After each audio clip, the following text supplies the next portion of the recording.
Oi, gente, tudo bem? Eu tô aqui para contar para vocês um pouquinho da minha experiência com a ressonância harmônica do professor Hélio Couto.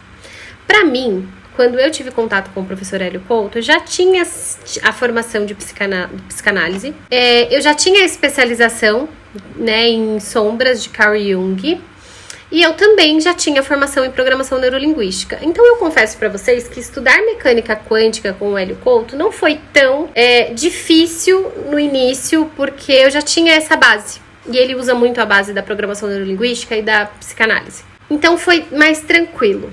Porém, quando eu estive na primeira onda, para vocês saberem, hoje eu estou na quarta onda, no início da quarta onda, na primeira semana. A primeira onda, que são de 90 dias... eu não tive tantas catarses como as pessoas mencionam, né? Pelo contrário, na primeira onda, o meu senso de criatividade aumentou ao extremo. Eu tinha um livro parado na gaveta, que fazia 2 anos que eu não conseguia terminar, e ele tinha só os 2 primeiros capítulos escritos. E em dias, literalmente, eu escrevi 14 capítulos, na verdade, desse livro, inclusive reescrevendo o início dele. Com o mesmo título que eu havia escolhido, que é um livro que chama Não Há Nada a Rejeitar, Apenas Muitas Coisas a Rever, baseado no conteúdo de sombra mesmo. O que é a sua sombra? Como você buscar esse autoconhecimento, olhar para suas sombras, o acolhimento das sombras, tudo que Jung ensina, mas eu coloquei ali algumas práticas minhas como psicanalista e ao mesmo tempo a minha experiência pessoal na vida. Então assim, a primeira onda do Hélio Couto despertou muito o meu senso de criatividade. Quando que eu fui ter catarses mesmo? Quando eu fui para a segunda onda. Aí eu realmente entendi o que o Hélio Couto fala sobre ter catarses. Na segunda onda, eu realmente descobri comportamentos muito horríveis a meu respeito que eu não enxergava antes.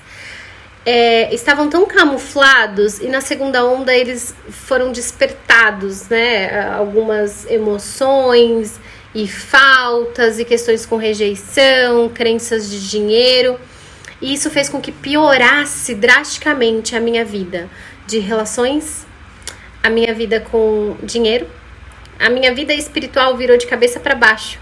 Só que ao mesmo tempo que virou de cabeça para baixo, foi um momento da minha vida que eu mais estava mergulhada nos estudos espirituais. Estudos bíblicos, as palestras do Hélio Couto que eu fazia fervorosamente, as minhas orações e as minhas meditações. Mas ao mesmo tempo que eu alimentava isso, começava a emergir comportamentos muito complexos da minha pessoa. E aí eu percebi na segunda onda que eu não queria soltar as coisas, e quanto mais eu tinha dificuldade de soltar pessoas e situações, pior eu ficava como ser humano. Eu queria segurar aquilo de todas as formas possíveis, assim, que os meus comportamentos eram irracionais totalmente. E ao mesmo tempo eu tinha uma consciência disso que brigava com o inconsciente disso. E foi surreal, assim, eu sofri muito. No final da segunda onda, assim, quando deu 70 dias da segunda onda, eu melhorei. Mas veja bem, até essa data eu sofri muito, eu chorava muito, eu entrei numa depressão profunda, as coisas com dinheiro pioraram, as coisas de relacionamento pioraram, tudo pioraram, a minha saúde piorou. E eu pensei até em começar a tomar antidepressivo, cheguei a começar a tomar, depois eu parei, assim, eu tava totalmente louca, sem entender, e era só porque eu não queria soltar. Mas não, gente, não. A terceira onda veio pra limpar os resquícios que ficou ali na segunda onda. Então, como a terceira onda, eu acredito que aumente a frequência do que a gente pede. Eu não mudei os pedidos na terceira onda, eu só pedi para assentar algumas coisas. E aí eu comecei a ter catarses na terceira onda, só que eram catarses menos agressivas do que a segunda, porque não mexiam no meu comportamento, então eu só me sentia mal. Eu fiquei doente, as coisas com dinheiro não melhoravam de jeito nenhum. Eu comecei a ter algumas dúvidas a meu respeito, que antes eu tinha mais conhecimento, assim, de trabalho, de quem eu era como profissional, das coisas que eu sabia, das coisas que eu não sabia. Mas, ao mesmo tempo, eu tava segurando menos as coisas, então eu sentia mais, mas era uma catarse mais de sentimento mesmo, de chorar depois pra fora. Eu percebi na terceira onda que a minha espiritualidade subiu, assim, num nível, foi um salto quântico maravilhoso. A minha conexão com o Pai Celestial, a minha conexão comigo mesma, com a minha essência, quando eu olhava para as pessoas e eu não conseguia julgar o comportamento delas, e às vezes sentia o desejo de aconselhar, de trazer alguma coisa boa. Eu percebi que tudo isso foi vindo, assim, e foi porque a RH tinha limpado muitas crenças, né? Eu comecei a não me importar muito com a rejeição, com o não das pessoas, então eu percebi que essa crença de rejeição foi meio que a parada, né, ao longo das ondas. E, por incrível que pareça, nos 70 dias da terceira onda, eu também comecei a melhorar, sabe, drasticamente. Veio um alívio gigante, e aí o pulo do gato que eu quero falar pra vocês, que é super importante, que aconteceu. Materializei alguma coisa? Não necessariamente, mas o que significa materializar? Ah, eu quero ter uma casa, eu quero ter um carro, eu quero ter o emprego dos sonhos. Isso não veio.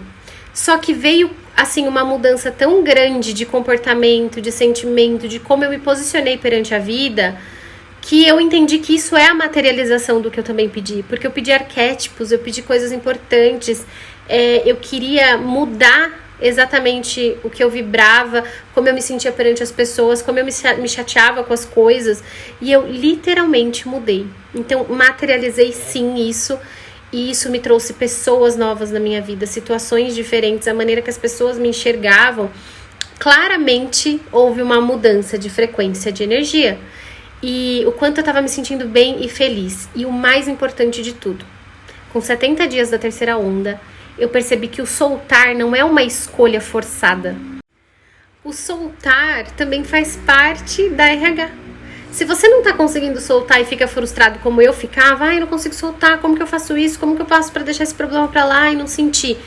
Não força, porque a própria ressonância harmônica vai fazer isso por você, no tempo certo.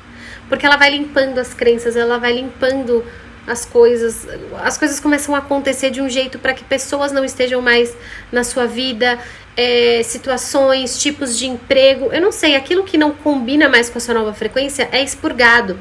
E é lógico que a gente vai sentir necessidade de segurar, porque nós somos seres humanos e o nosso ego é forte, né? O Hélio Couto, ele fala muito sobre o ego, e o ego quer segurar mesmo.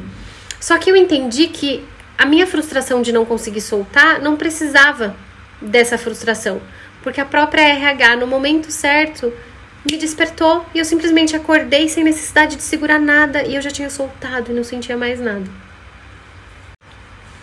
E aí, eu comecei a quarta onda. E eu descobri que eu poderia pedir na ressonância harmônica, na minha quarta onda, que as mudanças viessem sem resistência, sem sacrifício. Porque o próprio Hélio Couto fala nas palavras, e detalhe, não é só o Hélio, gente, isso tá nas escrituras. Deus não quer que a gente sofra, a gente não precisa aprender só pelo sofrimento, pelos erros, né? A gente tem capacidade de buscar Deus para aprendermos as coisas, para termos lições nessa vida sem o sofrimento. Então foi uma das coisas que eu pontuei na minha quarta onda, que iniciou faz uma semana. E assim, eu quero muitos aprendizados para minha vida, mas eu não preciso sofrer para aprender. E eu aprendi isso depois de 3 ondas do Hélio Couto. E é difícil, às vezes, a gente enxergar, mas depois de um salto quântico desse tamanho, né, é a quarta onda já, a gente começa a ter as percepções.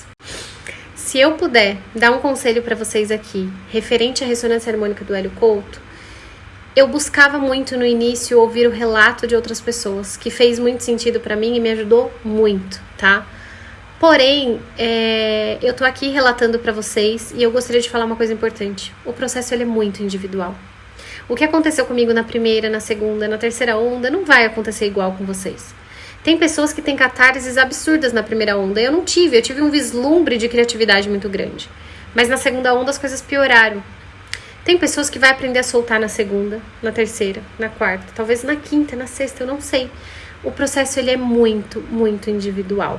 As nossas percepções são maravilhosas depois de um tempo, então vale a pena sim você passar por esse processo. Não é um processo para qualquer um. Eu acho que enfrentar as nossas próprias sombras, entrar num processo de autoconhecimento profundo com o Hélio Couto, não é para qualquer um. É muita coragem de assumir as responsabilidades sobre aquilo que acontece na sua vida. Então, se você não tá feliz hoje, é culpa sua. Se você tá desempregado hoje, é culpa sua.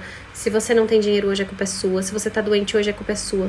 E não é qualquer pessoa que entende isso, né?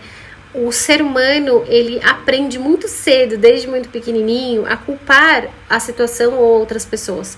Então, para você passar por um processo de autoconhecimento, seja com Hélio Couto, seja na terapia, seja, enfim, para que um livro de autoconhecimento faça sentido na sua vida, não basta lê-lo, basta ter a responsabilidade daquele conhecimento que você vai adquirir. E muitas das vezes ele vai fazer você entrar num lugar onde o único culpado pelas coisas que acontecem na sua vida é você mesmo. Então, por isso que eu digo que não é para qualquer um. Tem pessoas que não querem abandonar o vitimismo e tá tudo bem, cada um tem o seu processo, tem o seu momento. Mas eu desejo de coração que se você está iniciando no caminho das palestras, aproveite cada minuto.